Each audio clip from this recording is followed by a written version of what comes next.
and welcome to the Believe You Can Paint podcast, where we believe everyone could paint if they only try.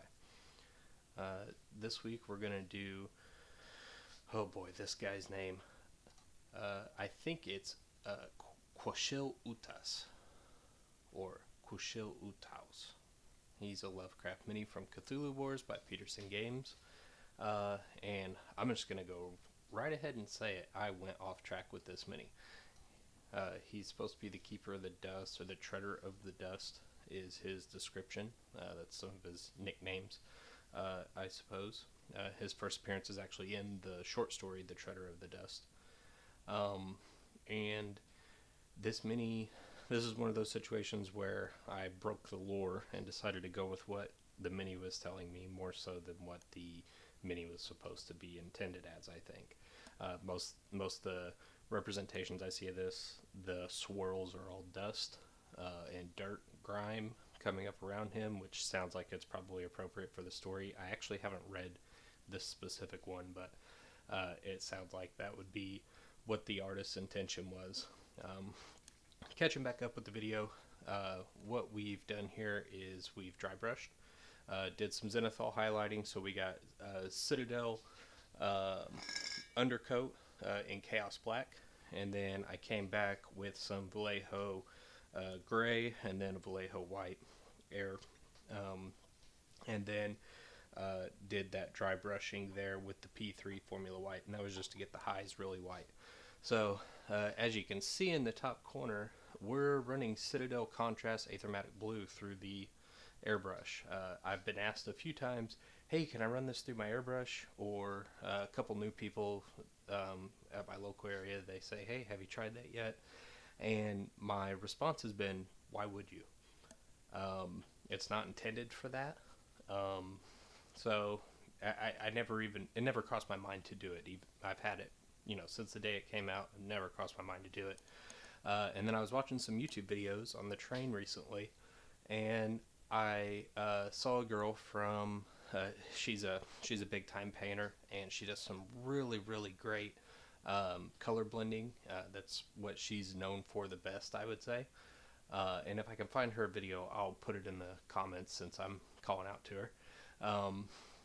So she was blending, and I noticed when she was mixing her paints, she was doing a couple different brands of paints, but she was mixing them with Airbrush Flow Improver, and the consistency that she was getting to looked an awful lot like contrast paint. Now, of course, the chemical makeup is different, but that got me thinking, can I do it? And so I've given it a try here, and you can see we're running, we switched to Orc Flesh, so we're on our third color here, and I'm trying to kind of get the blend. So we're wet blending at a really rapid pace. With contrast paint, this would have taken a pretty good amount of time to do this level of blending. And I've always said that, I've got an inexpensive setup. That's the Iwata Neo, and an inexpensive air compressor. And, my airbrushing has always been to get to the brush faster. And so I'm doing things that I would have done with a brush anyway. So if you don't have an airbrush, you can do this still, of course, with contrast paint. But this is, I'm just cutting corners here basically and speeding it up. You can see I've switched back to the Aethermatic Blue now. And that's just because the first mix was a little heavy. I think it was more than 2/3 on the Flow Improver. And so I went back and kind of evened it out just to see if I could get that blue to come out better. And I think you can see here that I do. You'll notice a little bit of taboo. I'm not cleaning the brush well in between colors. I'm just running some cleaner through it and then switching right up. So, and I'm not too worried about it since I'm blending and these three colors kind of all work together and I'm overlaying them. I'm not too worried about it. So I'm just wrapping up the blue here, and I was pretty impressed with the outcome. I really liked it. So I'm gonna go clean my airbrush and then get to the table here. Alright, so I wanted a color that would really pop against our triad that we've got going here, and Plaguebearer Flesh does the job. I really wish this color would come out the color that it is on the bottle, because it's almost a puke green. It doesn't. It comes out like a yellow. But it's a pretty grotesque yellow, and I've had some good luck with it before on necrotic skin. And I did want to get that necrotic flavor still, even though we went with the water. So for this mini, his flesh is supposed to be necrotic. He's actually supposed to be a mummy, from what I understand. And I've seen some guys that have modified this mini to make it look like that. So I'm just going to go through and start adding some color and start building up the other colors that we've already put in. So I'm going to go to some music and enjoy.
So I just wanted to do a quick call out on the brush that I'm using. I got one of those big army painter packs, and the one I'm using is the Wargamer Monster, uh, and it is awesome. I've mentioned before on the channel that I really love the Regiment brush and even the Insane Detail. I've also got the Character now, which is between Detail and Regiment, and then I've got Detail, which is between Insane Detail and Character. But this one here is the Monster, and for contrast paint, it's pretty good. It's got a good long tip, so you don't have to worry about getting the contrast paint up too far into the bristles, and it is a really fat round tip, but it's not as round as some of those big Master Touch that you've seen me use before. So I'm really liking that brush right now. I just wanted to share that, the Army Painter. If you're not looking for like a Winsor and Newton, something high end, and you're going to be doing contrast paint, I would definitely suggest going for a budget brush, but maybe not the cheapest brush you can find. Uh, and when it all works out, those master class, those big round tips that I've been using, uh, they run about $9 a piece, which is pretty expensive for a brush, in my opinion. For At least for a brush that you're going to ruin. For a good brush that you're not going to ruin, it's fine. But for what we're doing on the channel, contrast paint, just cramming it into the models and being kind of rough, $9 brush is not great for that. But this Army Painter box, it's like, I think it's $20 or so, and you get a whole pile of brushes, a book that teaches you how to paint in the Army Painter style, and a few other things. And I would just, if you're looking for not Hobby Lobby brushes and you want to get something that's really dedicated to models, I would definitely go for the Army Painters. They've really improved on the Hobby Lobby brushes. I still stand by. You need a good set of makeup brushes. Because they are really great for dry brushing, and if you've notice already, and you'll see it again, I'm using a short fat makeup brush that was like 10 cents, and it's really great. I also, it's not in this video, but maybe we'll see it at some point. Um, if you're working with green stuff and learning how to do that, or even not learning and just looking to improve your ability with green stuff, since the last video when I used it, I've picked up these rubber tip uh, brushes that are meant for sculpting, and there's a chisel tip brush, um, and there's a flat brush, and there's also one that's kind of like a teardrop shape. And these are rubber tips, and they're flexible to a point, and then they're hard about halfway up the tip. And so what's really cool is you can take your green stuff, push it on there with your finger, where you would normally get fingerprints, and then you grab one of these and you just start dragging it across there, and you can use that chisel tip to kind of slice the green stuff off, um, and get a really, really smooth finish, and use just a little bit of green stuff. And so it's not very wasteful either. So I was using metal tools before I switched to those, and they're awesome. Maybe we'll do a video on those at some point. So here we're just getting into the base, starting to wrap it up. So I'm going in with the Lothern blue.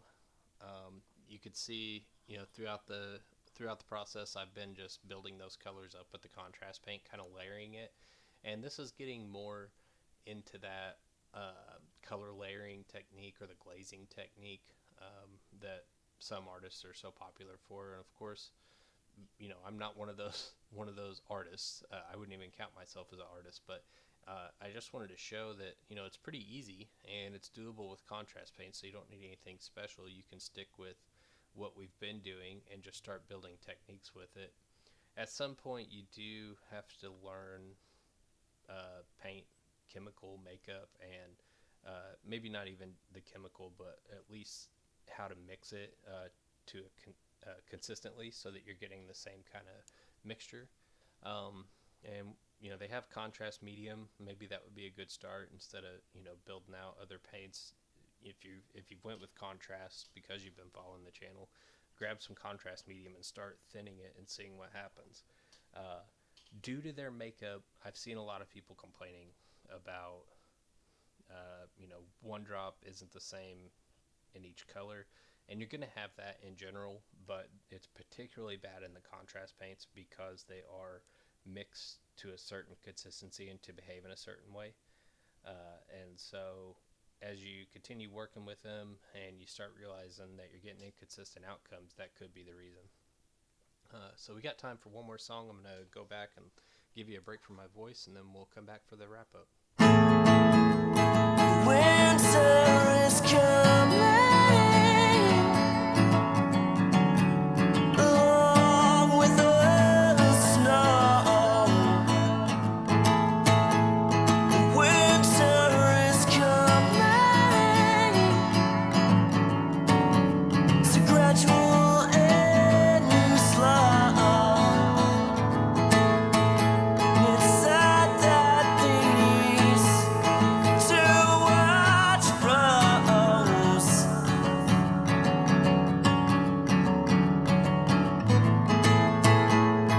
No, they won't make it home.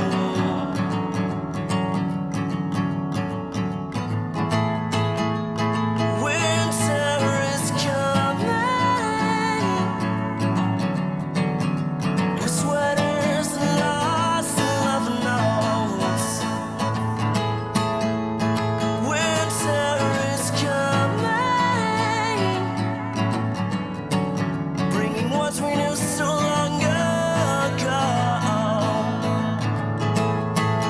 We find lost loves and get lost in the past.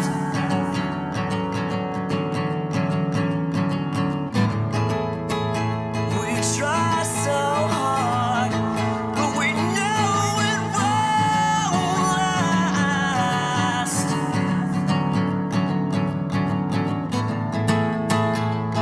Winter has left us. Where did it go? Winter's deserted us, but not too slow. We're all alone. We're all alone.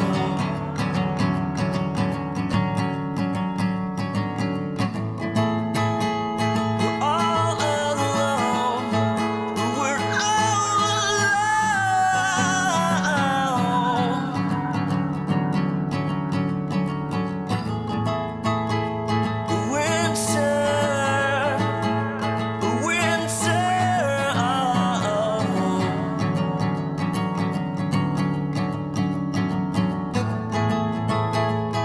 Winter, why don't you please come home? We're all alone. All right, so we're just building up his skin color one more time. I want to apologize for the light waves. That's the camera. Every once in a while, the light on the opposite end of the table catches it just right, and when my arm comes in, it casts a shadow, and I don't know what it's doing. I don't know. You can see it there. Anyway, so we built up his color, and I'm at the point where I've got to call it. I'm not quite happy with how the purple came out mixed in, but it doesn't look bad. It it didn't get the vibrant color I wanted. I think I needed a more purple than a pink purple, um, but that's okay. So just went in through that shade on the base, and then I'm hitting the rocks with some Nuln oil just to give them a little shadow. Um, this Nuln oil, if you don't have it in your arsenal, you gotta have it. You can just set shadows where you want, and learning restraint with the Nuln oil. Once you learn that, it's a great tool. It's easy to go overboard at first, but on metals it looks good. I love it on rocks and stones. So good, good paint. So that Cyberite green. Um, I'm not a Warhammer guy, but I'm guessing that's something from Warhammer. You can see it on the table there. That's kind of a seafoam green, and you can see that clearly I've done that on the model. I did it off screen. I dry brushed it on just to lighten the green. The green was almost a natural green. In some places, it was too dark, and so I brought that in to kind of give it the seafoam color. And then also off camera, I go ahead and brighten the base a bit with it too. Uh, but this is one of those army painter brushes. That's a small dry brush. I like it. It's pretty good. I don't like it as a dry brush as much as the makeup brushes, but it's good for tight dry brushing like here. That's pretty much it for the model. I'm going to do some varnishing off camera, and then we'll see how he turned out in the new photo booth. And there we go. I'm pretty pleased. I think he's got kind of a cool psychedelic thing going on. It makes sense as a mini, and it's something way different than I've seen from anybody else. So, thanks for watching, guys, and Dole is coming up next.